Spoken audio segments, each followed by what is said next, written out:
પાટણ શહેરના રહીશો જૂના પાવર હાઉસ ખાતે યુજીવીસીએલ સિટી 1 કચેરી ફરીથી શરૂ કરવા કલેક્ટર કચેરીમાં આવેદનપત્ર આપ્યું છે। આ કચેરી પહેલાં જૂના પાવર હાઉસમાં કાર્યરત હતી, જેમાં વીજ નાણાં સ્વીકાર કેન્દ્ર અને ગ્રાહક સુવિધા ફરિયાદ કેન્દ્ર ચાલતું હતું। વર્તમાનમાં આ કચેરી ચાણસ્મા હાઈવે પર 132 કેવી સબસ્ટેશનના કમ્પાઉન્ડમાં સ્થળાંતરિત કરવામાં આવી છે, જે આ સ્થળાંતરથી વોર્ડ નંબર 6 થી 11ના અંદાજે 18,000થી વધુ વીજ કનેક્શન ધારકોને મુશ્કેલીનો સામનો કરવો પડે છે। રહીશોની રજૂઆત છે કે વીજ બિલ ભરવા અને ફરિયાદો માટે તેમને રિક્ષા ભાડું ખર્ચીને દૂર સુધી જવું પડે છે।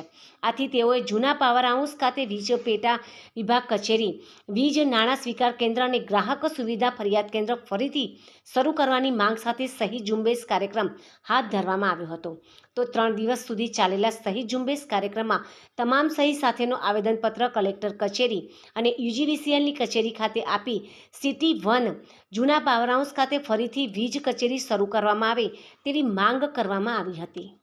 ઐતિહાસિક પાટણ શહેરનું ઐતિહાસિક જીબી જૂના પાવર હાઉસ સાથે કાર્યરત હતું। આ પાવર હાઉસથી સમગ્ર પાટણ શહેરનો વહીવટ થતો હતો। તેમાં વહીવટી ઓફિસ હતી, નાણાં સ્વીકાર કેન્દ્ર હતું અને વીજ ધારકોને જે પણ ફરિયાદ હોય ફરિયાદ નિવારણ કેન્દ્ર પણ હતું। સંપૂર્ણ સ્ટાફ ત્યાંથી કામગીરી કરતો હતો। પરંતુ પાટણ શહેરનો વિસ્તાર વધતા પાટણ સિટી 1 અને પાટણ સિટી 2ની બી ઓફિસો કરવામાં આવી। સિટી 2ની ઓફિસ ચાણસ્મા હાઈવે ખાતે કરવામાં આવી હતી। ત્યારબાદ ધીમે ધીમે વહીવટી કારણોસર સિટી 1નું વહીવટી ઓફિસ બંધ કરવામાં આવી, ત્યારબાદ નાણાં સ્વીકાર કેન્દ્ર બંધ કરવામાં અને ત્યારબાદ એકમાત્ર ચાલુ ફરિયાદ કેન્દ્ર પણ બંધ કરી દીધું હતું।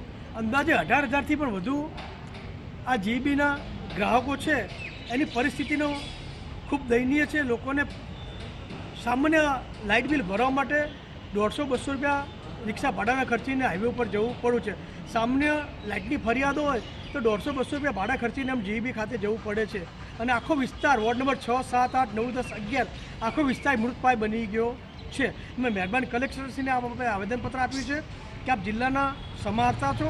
પાટણ શહેરના 18,000થી વધુ વીજ કનેક્શન ધરાવતો વિસ્તારમાં જો વડી કચેરી ના હોય અથવા પેટા કચેરી ના હોય તો લોકોની હેરાન પરેશાની ખૂબ વધે એમ છે। તો આપના માધ્યમથી અમને આવેદનપત્ર આપ્યું છે કે આ જીબીમાં પુનઃ ધમધમતું થાય અને જીબીમાં નાણાં સ્વીકાર કેન્દ્ર પુનઃ ચાલુ થાય અને વીજ ફરિયાદ કેન્દ્ર પૂરતા સ્ટાફ સાથે ચાલુ થાય તો આ 18,000 કનેક્શન ધારકોને શાંતિ મળે અને લોકોની પરેશાનીનો અંત આવે। એ માટે આજે મહેરબાની કલેક્ટરને આવેદનપત્ર આપ્યું છે। આ કાર્યક્રમ સંપૂર્ણ બિન રાજકીય કાર્યક્રમ છે।